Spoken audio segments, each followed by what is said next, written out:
Está começando o Grana com Você, o podcast que descomplica o mundo dos investimentos. Um oferecimento do Guia do Investidor.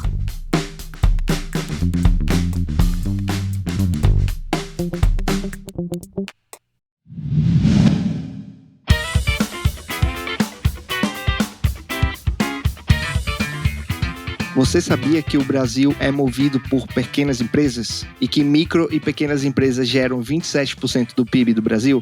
Bom, esse é mais um episódio do Grana com Você. Eu tô aqui com dois convidados super especiais que vão falar sobre o tema comigo. E já deixo aqui a apresentação de Guilherme Soares, que é vice-presidente de Growth da Contabilizei, e Mauro Rocha, que é sócio da Saiteria e engenheiro de software. Então, Guilherme, queria que você se apresentasse para os nossos ouvintes aí. Bom dia, boa tarde a todos. Obrigado pela oportunidade, Jansen. Bom, vou me apresentar rapidamente. Eu sou vice-presidente de Growth, como você comentou, da Contabilizei. A Contabilizei é o maior escritório de contabilidade do país, mas não só isso, a gente também é uma das maiores empresas de apoio ao pequeno empreendedor, né? A gente oferece os serviços de abertura de empresa e da contabilidade, mas também oferece ao empreendedor todo um ecossistema de auxílio para esse guerreiro que é o empreendedor brasileiro, né? Então ele tem aí desde conta PJ gratuita, plano de saúde para ele e para a família, auxílio no controle e fluxo de caixa, e a gente está cada vez mais inserindo aí serviços para que a gente não faça somente essa parte obrigatória que é a contabilidade, mas também ofereça os outros serviços tão necessários para o pequeno empreendedor brasileiro ter sucesso e poder focar no que ele mais quer fazer, que é servir o seu cliente, enfim, servir ao propósito da sua empresa. Então, de novo, obrigado pela oportunidade. Guilherme, já que a gente está falando aqui de negócios e empreendedorismo, você poderia explicar o que é growth, essa área, o que difere ela de marketing? O growth, como é uma palavra, às vezes é usada de maneira diferente dependendo da empresa, dependendo do contexto, né? Sim. Então a gente escuta muito falar em growth hacking, por um tempo escutou, somente agora nos meios digitais, né? O growth hacking que se fala muito é mais a parte de crescer digitalmente, fazer aquele marketing tanto orgânico nas redes sociais ou no Google, como também na parte de performance. Para Contabilizei Growth, é um pouco mais abrangente, né? Então eu, da área de Growth aqui da Contabilizei, tem toda a parte de marketing, aí a parte de vendas, passando por toda a parte online do site, a parte de branding também está aqui dentro de Growth, e também a parte de novos negócios, então novos produtos, novos segmentos a serem abordados, então toda essa parte de inteligência estratégica para crescimento também está aqui dentro de Growth. Então às vezes quando a pessoa fala Growth Hacking, ele está normalmente falando só puramente do marketing, muitas das vezes só o marketing digital. Na Contabilizei é mais abrangente que isso, enfim, aí abrange todas essas áreas que eu comentei. Perfeito. Mauro, você podia se apresentar aí também? Boa tarde a todos, obrigado pelo convite. Meu nome é Mauro Rocha, eu sou sócio da Saiteria. Minha atuação sempre foi na área de marketing digital, há mais de 20 anos a gente atua com desenvolvimento e marketing digital. E a Saiteria, ela tem mais de uma década de vida e ela nasceu com, inicialmente, um braço de uma outra agência que atendia empresas de maior porte. Só que a gente sempre ia nas reuniões e as pessoas, os diretores, os responsáveis falavam: minha esposa tem um negócio, eu tenho um outro pequeno negócio, quem pode me atender? E a gente sempre percebeu essa carência e decidimos dar uma atenção, montar uma agência focada em micro e pequenas empresas. E foi um sucesso tão grande que a gente focou só nela, abrimos mão do outro braço de empresas maiores, justamente por entender que esse é um mercado muito carente e que tem potencial enorme de crescimento. Perfeito. Eu sou suspeito em falar aqui, porque deixa eu explicar aqui um pouco. Para quem já conhece minha história, eu trabalhava com tecnologia e eu trabalhei justamente na empresa do Mauro. Trabalhei para ele muito tempo, assim. E até contextualizando até dentro desse episódio, eu saí, né, da Enigma, que virou a Saiteria, e acabei empreendendo. Então, isso já entra até no assunto aqui do episódio. Então é isso, eu sou suspeito em falar, porque eu já conheço o Mauro há muito tempo. Verdade, você saiu bem nesse período que a gente estava fazendo essa migração, né, de focar nos pequenos negócios. Exato.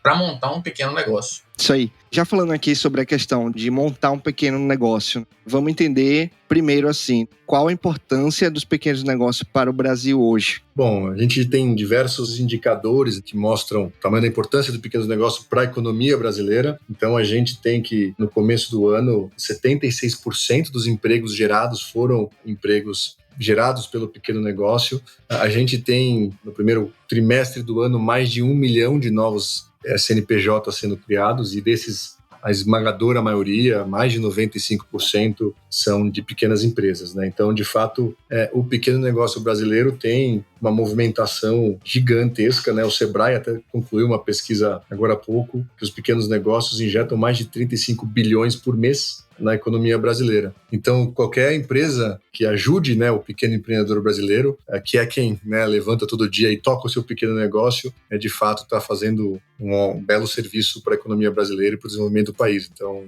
assim como a gente vê em outros países, é o que tem movimentado bastante o PIB do Brasil. Quais são as causas do crescimento hoje, assim, dos pequenos negócios? Vocês conseguem enxergar alguma coisa que venha atribuir esse crescimento do empreendedorismo? Como essa palavra ganhou força nos últimos anos? Eu percebo que sempre que há uma grande crise econômica, há um crescimento dos pequenos negócios, porque há uma migração natural. As pessoas acabam perdendo seus empregos e, num primeiro momento, decidindo empreender, né? Tentar montar um negócio por conta própria. A gente tem um ciclo de crescimento muito grande lá na Saiteria em momentos de crise por isso. Geralmente, eu me recordo que quando nós tivemos uma crise econômica muito grande no passado, a gente vendeu muito, implantou muito comércio eletrônico. As pessoas estavam saindo dos seus empregos e tentando montar e-commerce. Eu concordo, eu acho que a gente pode dividir em dois grandes blocos, né? Eu acho que o primeiro grande bloco é esse que o Mauro comentou, de fato, o empreendedor por necessidade, e a crise, quando vem, é uma das principais saídas para a pessoa poder complementar a renda, ou pelo menos garantir o seu sustento. Essa sempre foi, principalmente para o Brasil, um dos motores do pequeno negócio. Mas também eu vejo um crescimento, um pouco de mudança talvez cultural e um crescimento daqueles empreendedores autônomos, muitas vezes, ou pelo menos no começo autônomos, por oportunidade, né? Então, a gente veio vendo na Contabilizei, vamos falar de prestação de serviço, por exemplo, né? E acho que o e-commerce que o Mauro comentou também facilita, né, com que até as pessoas possam ir para o varejo de maneira mais fácil, mas em prestação de serviço, a gente viu que cada vez mais as pessoas vão vendo o empreendimento autônomo, que depois pode crescer, né, para ser um empreendimento com muitos funcionários, mas o empreendimento autônomo como uma alternativa àquele emprego formal de anos, décadas em uma mesma empresa, que sempre foi, há um tempo atrás, era talvez o sonho da pessoa que se forme, etc. Né? A gente, inclusive, dá algumas palestras em faculdades e a gente vê o jovem já perguntando como fazer para empreender, ter a liberdade, né? Quando você é empreendedor, você tem muito mais responsabilidade, mas você também tem a liberdade, vendo isso muito mais como uma alternativa da sua profissão do que era antes, se pensava muito mais na carreira CLT. E a pandemia, ela acelerou um pouco isso, porque com a pandemia, como as pessoas, além da crise que o Mauro comentou, mas as pessoas também viram a possibilidade de prestar o seu serviço profissional em qualquer lugar do país, né?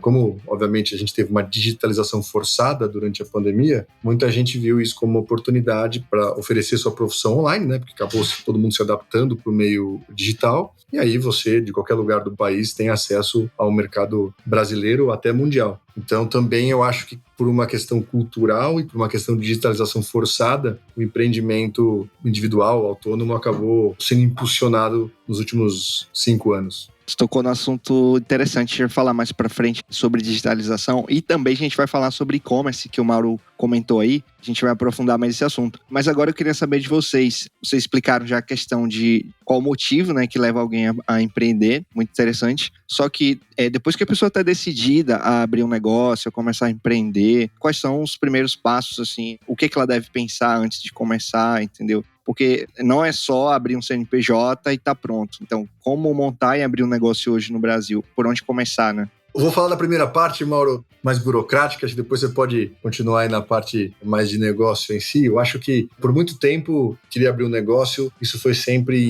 entendido como alguma coisa burocrática e chata, principalmente da parte que a gente fala de CNPJ. O governo e a evolução do serviço de abertura de empresa e contabilidade ajudaram bastante a isso ser simplificado, né? Primeiro, organizações societárias como o MEI, por exemplo, facilitou muito, né? Você hoje pode abrir um CNPJ com as restrições que o MEI impõe, uma série de restrições de tamanho, de atividade, mas você pode abrir ele online no site do GovBR, ou você pode contratar um serviço de abertura de um contador, como a Contabilizei, que hoje é gratuito, e você acaba abrindo o CNPJ sem sair de casa, em 5 dias úteis, e toda a burocracia, digamos assim, fica do lado do contador e teve muita automação e automatização e digitalização para que isso fique mais fácil para o empreendedor. Então, eu acho que a burocracia burocracia hoje de abrir um CNPJ está muito, muito mais fácil. Uma parte porque o contador acabou sendo mais produtivo. E depois vem a parte talvez mais difícil, Mauro, de fazer o negócio dar certo.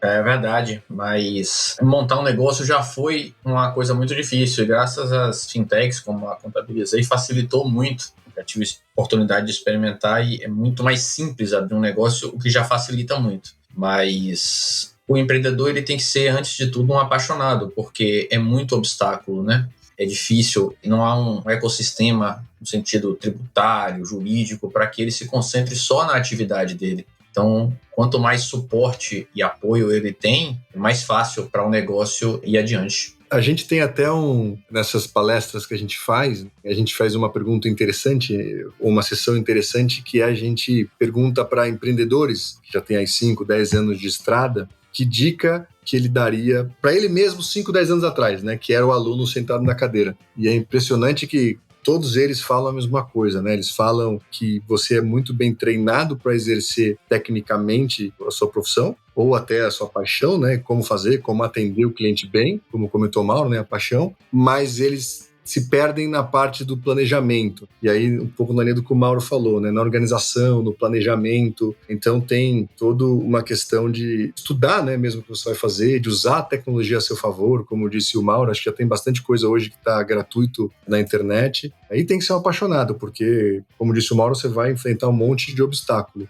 E você tem que estar bem organizado para esse tipo de obstáculo. Eu escuto, por exemplo, muitos empreendedores comentarem que o plano não saiu no início como esperado. Então, se ele tinha lá, ele achava que no segundo mês de operação ele já ia ter uma renda X e essa renda não vem, às vezes ele precisa até desistir do sonho dele, porque, enfim, teve que abandonar porque o negócio ficou muito deficitário, né? E aí esse planejamento de saber que você pode ter mais um tempo com menos receita, é super importante para que você não desista no meio do caminho. Então, eu acho que, do que eu escuto, os maiores obstáculos para mim estão menos referentes a, eventualmente, o serviço que a pessoa vai prestar, muito mais na questão de se preparar, se organizar, de buscar ajuda, de ir no meio digital, garantir que você não se perca no dia a dia e na organização. Exatamente.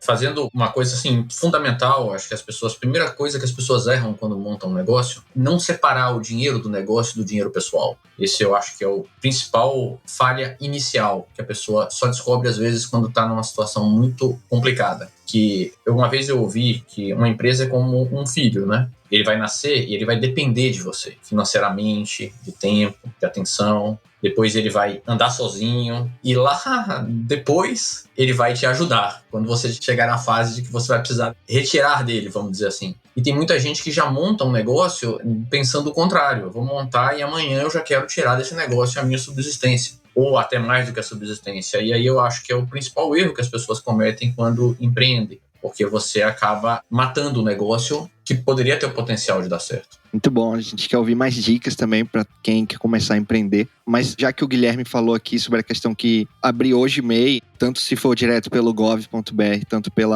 auxílio da Contabilizei, é gratuito, porque tantas pessoas relutam em abrir um MEI, por exemplo, que é mais simples ainda, ou, sei lá, de repente relutam em formalizar um CNPJ, formalizar uma empresa, o que é que elas pensam nessa hora? Olha, como você comentou, é bem simples e eu acho que tem uma coisa cultural aqui. Primeiro porque eu acho que até o Instituto do MEI é razoavelmente recente, né? Então não está tão disseminado, e aí se você conhece pessoas que trabalham parecido com você e não tem o MEI, você acaba copiando. E depois, porque quando não era MEI, pensando na parte de não MEI, era muito mais caro abrir empresa, né? Você cobrava equivalente a mais de um salário mínimo, depois o contador também era um salário mínimo de custo. Então, sim, só a administração do seu CNPJ era muito mais caro do que é hoje, né? Mas eu acho que é um pouco cultural e, honestamente, é um pouco de educação mesmo, né? De você, educação financeira, digamos assim, né? De você compreender que é bem mais simples do que parece. No caso do MEI, especificamente, é uma guia por mês, na faixa de R$55, R$60, varia um pouco dependendo da atividade que você exerce. Tem uma série de limitações, é verdade, mas se o seu negócio é pequeno, com faturamento até 81 mil por ano, você não presta nenhuma atividade regulamentada, muito provavelmente você pode ser MEI. Então, acho que é muito mais a questão de conhecimento. E, de fato, ainda é muito grande esse desconhecimento. Próprias pesquisas aqui recentes mostram que tem de 20 a 25 milhões de pessoas que exercem uma atividade sem ser formalizado, ele poderia ter um MEI, né? E você, ao ter MEI, você tem uma série de benefícios, até o auxílio da Seguridade Social, e é super simples se formalizar. Então, eu acho que está muito mais associado a uma questão de conhecimento mesmo do sistema e de saber que ele é muito mais fácil do que parece. Interessante isso, porque esse setor da economia, como o de motoristas de aplicativo, de motoboy, você vê muita adesão, né, ao MEI recentemente. Isso é bem legal, saber que eles procuram se formalizar e tudo. Dá vantagens para ele, inclusive, ter o CNPJ poder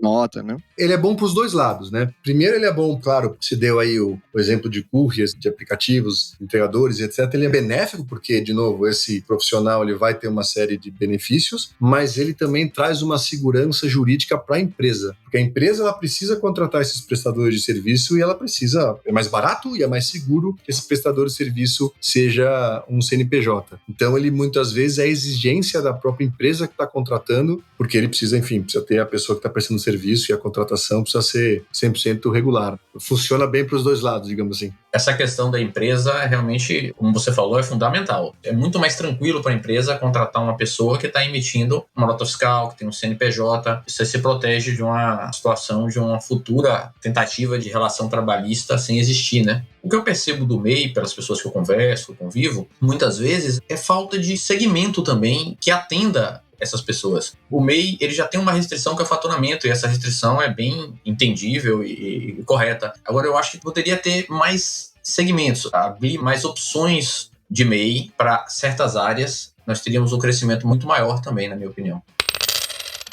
Agora vamos derrubar aqui outro mito, né, que a gente com esse episódio quer fazer com que você abra uma empresa e pense um pouco diferente, pense em começar a empreender. Inclusive, por exemplo, eu contei minha história com uma parte, né? Falei que eu conheço o Mauro já há muito tempo, mas hoje eu sou 100% dedicado aqui ao Guia do Investidor, ao Grana com Você, ao projeto aqui todo. E assim, realmente não é fácil você largar tudo, às vezes, que você tem para trás. Ou você pensa que talvez seja uma, entre aspas, segurança, né? Então você troca uma coisa por outra e você não tem uma visibilidade assim do futuro. Realmente no começo você não ganha nada ou ganha muito pouco, dependendo da sua atividade. E hoje a gente falou a questão online também, que hoje muita gente tem canal de YouTube e fatura com isso e tudo, mas não começa ganhando, né? Leva 1 ano, 2, 3, até que o projeto dê certo e comece a faturar. Então, vamos derrubar esse mito aqui. Existe a necessidade de capital inicial para quem está começando a abrir uma empresa, assim. É claro que isso depende do setor, né? Quem vai abrir uma padaria e tudo, ou um negócio físico que demande alto capital. Mas, assim, no geral, é uma coisa que as pessoas precisem muito se preocupar e se apegar à questão do capital. E se sim, se houver necessidade de capital, como elas podem obter acesso?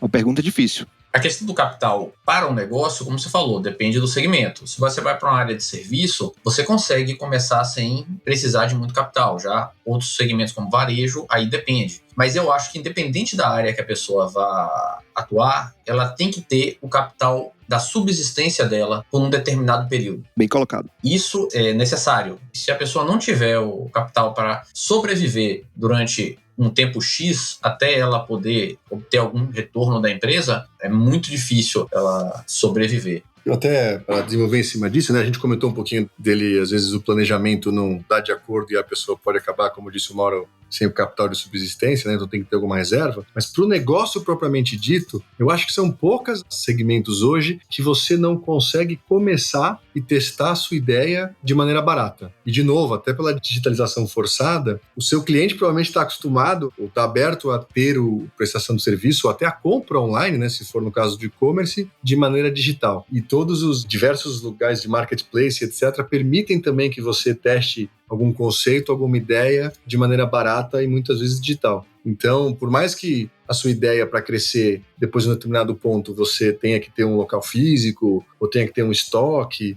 coisas que têm esse dispêndio de capital maior, eu acho difícil não der para testar os primeiros passos ou pelo menos o conceito de maneira barata e digital. Não me vem muitos exemplos na cabeça de que isso não pode ser feito. Muito bom. Vamos falar mais desses temas mais atuais agora no segundo bloco. Mas para fechar o primeiro bloco, tem um dado interessante aqui, é que os MEIs, as micro e pequenas empresas, geram todo ano para o Brasil 420 bilhões na economia.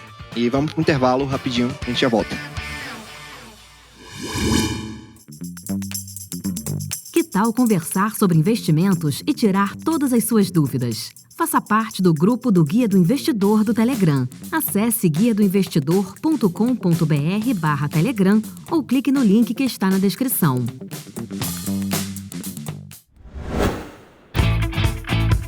Bom, agora no segundo bloco, vamos falar sobre assuntos super atuais. Por exemplo, o primeiro, que está bem recente, bem fresquinho, é o desafio das empresas na pandemia. Não só das empresas, nas pessoas que, como o Mauro citou ali, por questões financeiras, dificuldades, foram obrigadas a começar a empreender. Então, eu queria que vocês comentassem um pouco aí. E se vocês, por um acaso, viveram isso, por exemplo, dentro da Contabilizei, o que é que vocês viram? Sei lá, de repente vocês tiveram um número alto de fechamento de empresas, né? Porque vocês são da parte contábil e acompanham. O Mauro também, de repente, perdeu cliente. Então, a gente queria ouvir relatos também de vocês. E também como foi a retomada. A pandemia, ela foi do ponto de vista econômico dos microempreendedores, só analisando por esse lado, ela foi um grande exercício de adaptação, tanto dos empreendedores como dos clientes, e alguns tipos de empreendedores foi uma mola propulsora para alguns tipos de negócios. Então, claro, quem tinha negócios que dependem de turismo, dependem mais de restaurantes e etc., foi um grande exercício de adaptação. Toda a parte de restaurantes tiveram que rapidamente se adaptar a delivery, como todo mundo viu. Já para alguns setores, isso acabou sendo uma mola propulsora. Então, falando especificamente aqui dos clientes da Contabilizei, né? A gente tem mais de 30 mil clientes e a gente, analisando ali por setor, a gente viu, por exemplo, que empresas de tecnologia tiveram um aumento grande de receita durante a pandemia, o que é compreensível, porque como todo mundo, né, ou quase todo mundo estava buscando serviços que permitissem com que a empresa fosse digitalizada, como, por exemplo, plataformas de e-commerce, e a gente tem muitas empresas que são software house, né, que auxiliam na programação, no desenvolvimento de softwares e etc., a gente viu esses empreendedores ligados à tecnologia crescendo muito rápido. E, de certa maneira, já, por exemplo, a gente viu, obviamente, agências de turismo sofrendo muito, e esse eu acho que até difícil, né, pensar em adaptação, mas a gente viu agências de turismo tendo seu faturamento praticamente suspenso alguns meses depois da pandemia. E para Contabilizei especificamente, a gente não viu o movimento de fechamento porque a gente, por ser online, a gente, de certa maneira, já tinha atraído bastante empresas e empreendedores mais digitais, né? Hoje a gente tem diversos tipos de produtos, tem um produto que você chama Expert, que se você não quiser a plataforma, você não precisa, você vai ter um gerente de conta para atender, mas ainda assim, a gente tem um nível de digitalização maior dos nossos clientes, então, na média, a gente viu, na verdade, um crescimento do faturamento desses clientes, né? Apesar de que alguns setores, como eu comentei, caíram. E a gente viu também uma migração de empreendedores do meio mais tradicional de contabilidade para o meio digital. Até porque, né, estava tudo fechado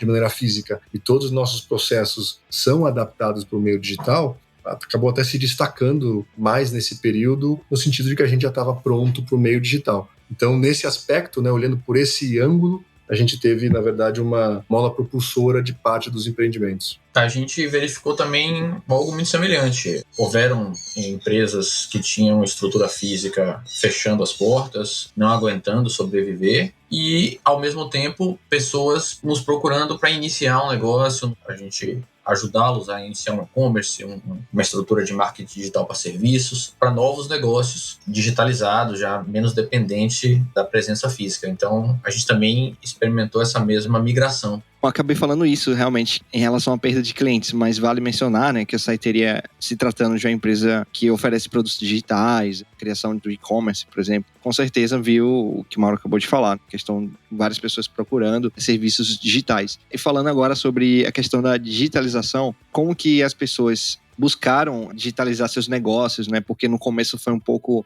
complicado para quem não tinha muita habilidade com tecnologia ou então não tinha nenhuma orientação. E também teve um outro fato interessante, que as empresas tiveram que pivotar seus negócios para que acelerassem a forma digital, né? Como eu li a respeito, que é como se a gente tivesse ganho 10 anos em escala de tecnologia, as coisas cresceram muito mais rápido do que se não houvesse pandemia. Então tem esse lado também em relação à questão da tecnologia. E como vocês enxergam isso em relação à adoção e que soluções vocês adotaram ou modificaram nos seus negócios e vocês viram também clientes modificando para adotar a digitalização? Eu acho que não só a gente ganhou 10 anos em relação à tecnologia, e sim, a gente ganhou isso, ou até mais, como aconteceu de pessoas que provavelmente acreditavam, e vamos falar de pessoas aí talvez de mais idade, que acreditavam que não iam experimentar o mundo digital e se viram obrigados. Você teve pessoas que já com uma idade mais avançada que se viram obrigados a ter que fazer um supermercado online para poder ter acesso a alimento, né? Fazer um pedido de remédio online, enfim. Então, a gente realmente acelerou e novas pessoas entraram nesse mercado digital e que, ao experimentar, viram a facilidade que é, e os mercados vão ter que se adaptar para isso.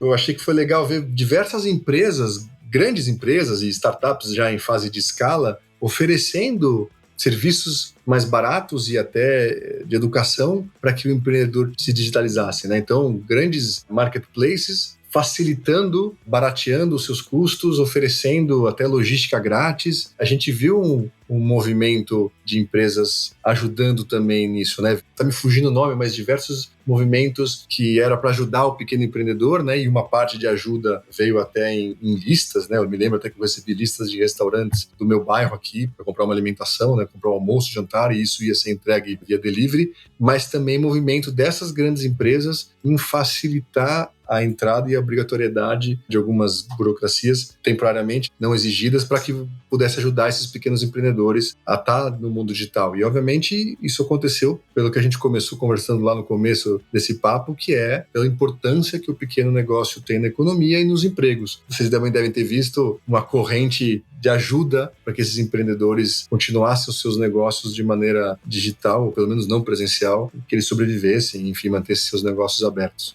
Você falou, Guilherme, me lembrou que uma coisa que acabou acontecendo, né, um paradoxo, que com essa digitalização e esse acesso do público, hoje existe algumas campanhas para as pessoas voltarem a consumir no próprio bairro, né? E você se acostuma a comprar pela internet, e aí às vezes você é mais impactado por empresas maiores, e houve uma migração muito grande para a internet. Então o pessoal está fazendo campanha do tipo, lembra, no bairro, faz a economia girar ao seu entorno, né? E acho que dos dois lados é um movimento sem volta, né? Tanto do movimento do bairro, né, que você obviamente conhece ali o seu entorno e não larga mais, mas também até de quem se digitalizou, né? Uma parte da receita dessa pessoa que teve sucesso não vai deixar de existir, né? Ele vai continuar lá no meio digital. Sim, inclusive você vê hoje pequenas lojas de bairros, claro, a depender da região, vender online, por exemplo, em plataformas que têm uma taxa mais acessível, um cadastro menos complicado, tipo como a Shopee, né? Posso mencionar aqui. Inclusive a adesão em massa assim, de pessoas físicas, que com certeza podem se transformar em meio, que a gente está falando aqui. E você vê plataformas também como o Uber Flash, que surgiu na pandemia, talvez fosse um projeto que tivesse arquivado, mas que ajudou nessa questão do delivery e das entregas das empresas, de restaurantes, por exemplo, facilitou bastante. E eu achei esse movimento assim fantástico, tanto de você incentivar essa questão do retorno do consumo no seu próprio bairro, você olhar mais para o seu próprio bairro, como possibilidade de uma empresa pequena vender, sei lá, tá aqui na região de Sergipe e vender lá para São Paulo, vender lá para Manaus, ou de alguém de São Paulo, vender para vários outros lugares do Brasil, até fora do Brasil. Esse movimento foi interessante.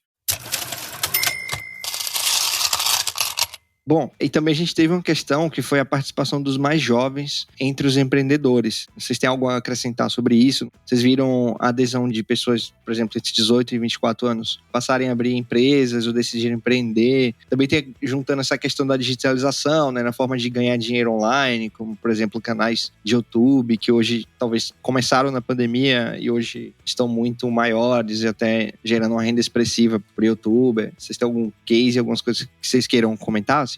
Os mais jovens, eles têm já de cara uma questão que, dependendo da idade, ele é quase que um nativo digital, né? Ele já nasceu nesse meio, então, para ele é tudo mais fácil. É uma oportunidade que ele tem realmente que se aproveitar. Uma outra coisa que existe é, por outro lado, uma questão da queda dos empregos, principalmente em empresas de maior porte, uma dificuldade muito maior para ele se colocar no mercado, né? A competição é muito grande e ele vindo sem uma experiência, recém-formado, é muito mais complexo nesse aspecto. E a questão que o Guilherme abordou no início, né, acho que do home office também é muito impactante. Acho que isso é uma mudança tão grande quanto essas, né? Porque o home office fez com que as pessoas percebessem como é mais produtivo trabalhar sem pegar trânsito para ir, para voltar, como é mais viável você trabalhar, seja híbrido, seja totalmente home office. E aí eu vejo, principalmente na área de tecnologia, pessoas já quase não querem mais saber de vagas presenciais. Se a vaga não permitir home office, dificilmente ela vai contratar alguém com o perfil que ela busca. É aquele dilema do adulto, que é trabalho para viver ou vivo para trabalhar. Então, eu acho que o home office trouxe um equilíbrio nisso aí. Eu comentei um pouco das palestras que a gente dá na universidade, os jovens já perguntando muito como fazer para empreender. Tem um estudo do Sebrae de 2019 que diz que 80% dos jovens até 24 anos pensam, né, ou pelo menos pensaram seriamente em abrir um negócio. E um outro dado do Monitor Global do Empreendedorismo que diz que 34% dos jovens de 18 a 24 anos já possuem seu próprio negócio, ou já possuíram seu próprio negócio. Então é um índice altíssimo de empreendedorismo nessa idade, até muito maior do que em outras faixas etárias. Então é quase que uma evolução. Eu imagino que isso vai só crescer nas próximas gerações. E aproveitando o gancho aqui do Mauro, que falou sobre a questão do home office, as pessoas hoje conseguem, né, abrir uma empresa com o endereço residencial, né? Às vezes muita gente tem essa dúvida, tipo, será que eu preciso contratar um escritório virtual para não ter que ter o meu endereço aqui? Sei lá, legalmente eu sou obrigado ou não, mas eu creio, o Guilherme está aqui até para me ajudar a esclarecer, que é possível sim hoje você abrir uma empresa no seu endereço residencial para muitas áreas, sem nenhum problema, né, Guilherme? Já assim, a grande maioria das atividades permite. Claro que dependendo da atividade que você for exercer, tem que ser um local diferenciado, mas para prestadores de serviço e até e-commerce de baixo volume, digamos assim, né, que não tem nenhum artigo perigoso, você pode abrir da sua casa sem nenhum problema, ou até contratar, se for da sua conveniência, se for mais fácil para você, até contratar um escritório virtual, que os preços hoje estão, de novo, é mais uma coisa que ficou bem mais acessível, né? Começam ali em R$50 por mês, mas respondendo a sua pergunta de maneira mais objetiva, para a grande maioria das atividades, você pode sim exercer da sua casa, inclusive aqui na Contabilizei a gente vê que a esmagadora maioria das pessoas acabam, né, principalmente dos prestadores de serviço, acabam abrindo o CNPJ com o próprio endereço residencial. Muito bom. Aproveitando aqui que a gente trouxe os convidados, que a gente trouxe são pessoas de alto nível de conhecimento das suas áreas, respectivamente, e também tem bagagem em questão de empreendedorismo e tudo. A gente vai perguntar para vocês qual a dica que vocês dão para quem pensa em abrir uma empresa ou que já tem um pequeno negócio estabelecido ou MEI. De repente, qual o próximo passo que ele pode dar para expandir a empresa? Deixem seus conselhos aí. Eu acho que ele tem que se planejar. Eu sei que é meio clichê, mas a gente continua escutando isso dos empreendedores e de empreendedores de sucesso e de empreendedores que tiveram dificuldade, né? O planejamento faz a diferença. Você muito provavelmente sabe o que você quer entregar para o seu cliente, o que você quer vender. Desse tema você entende muito bem e vai fazer um bom serviço. Mas, muitas vezes, o empreendedor, como eu comentei, se perde no planejamento. Então, ache seu nicho de mercado, né? Quanto mais nichado você começar, mais fácil, menos capital, por exemplo, ou investimento em marketing você precisa fazer, né? Quanto mais focado, segmentado for o seu público inicial, fica mais barato chegar até ele, fica até mais fácil achá-lo. Então, escolha bem seu nicho, escolha bem no que você vai atuar e comece por aí, até para testar o seu conceito e use a tecnologia a seu favor, a tecnologia como que o Mauro oferece, tecnologia de cursos, use a seu favor, porque tem bastante facilidade material, ferramenta gratuita disponível que vai te ajudar em todo esse planejamento. E por fim, eu vendendo um pouco o meu peixe, mas é verdade, eu acho que a formalização é importante. Está muito mais barato se formalizar, né? Hoje custa zero, é gratuito a abertura do CNPJ, seja ele MEI ou seja ele não MEI, mas começar direito pode evitar com que, se o seu negócio crescer e ganhar destaque, você tenha problemas no futuro. Então, está muito mais barato começar de maneira correta, está muito mais barato ter um planejamento fiscal e contábil. Então, comece de maneira correta, comece com o pé direito, que a chance de dar mais certo é maior. Como o Guilherme falou, a questão do planejamento é essencial. Eu pude, nesses anos todos, ver muitas pessoas abrindo, principalmente comércio eletrônico, que não é tão simples quanto serviço, a pessoa abrindo sem planejamento e não durando muito. Porque não é só fazer uma loja virtual, você tem que pensar na logística, pensar no estoque, pensar em questões tributárias entre estados. Enfim, tem bastante coisa no entorno disso. Mas a minha principal dica, além de se planejar bem antes de abrir, e aí vale para todo o segmento, quando você for investir no digital, focar bastante na busca orgânica, né? Que é aquela busca estar bem localizada no Google, no Bing, nos sites de busca. Porque está cada vez mais caro o link patrocinado e você produzindo conteúdo e, enfim, lá na Siteria a gente vai poder te ajudar com isso, a otimização do site, para você poder estar bem localizado no Google, nos buscadores. Então, eu creio que o caminho seja esse. Primeiro, procurar a Contabilizei para formalizar o negócio, depois procurar a gente para entrar no meio digital. Tá com a faca e o queijo na mão já. Eu escutei uma parceria aqui com o Mauro, é isso? Ó, acho que fechou, hein? A gente vai sair aqui ao vivo no programa. Mas aí o terceiro conselho é você ler o guia do investidor.com.br todo dia, que a gente fala sobre negócio, não só sobre investimentos, a gente fala muito sobre negócio e a gente convida muita gente bacana, CEOs de empresa, para vir conversar com a gente, às vezes escrever uma matéria e sempre tá dando uma dica legal para empreendedorismo e outras reflexões também, né? Sobre economia, investimento, tudo no geral, assim. Bom, é isso aí, eu agradeço a participação de vocês e deixo o convite para participar de mais vezes aqui do programa. Muito obrigado, Guilherme, muito obrigado, Mauro. Vou deixar aqui o link na descrição dos serviços de vocês, da Siteria e da Contabilizei também. Valeu, Jansen, obrigado pela oportunidade, nos vemos no próximo papo. Muito obrigado, Jansen, foi um prazer, Guilherme, estamos à disposição. É isso aí, obrigado, pessoal, e até a próxima.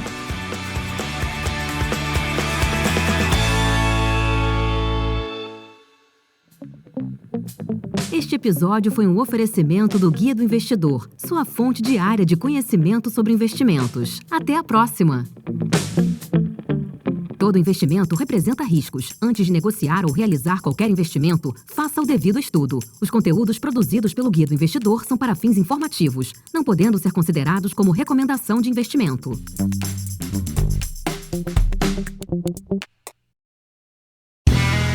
Este podcast foi editado por Play Áudios.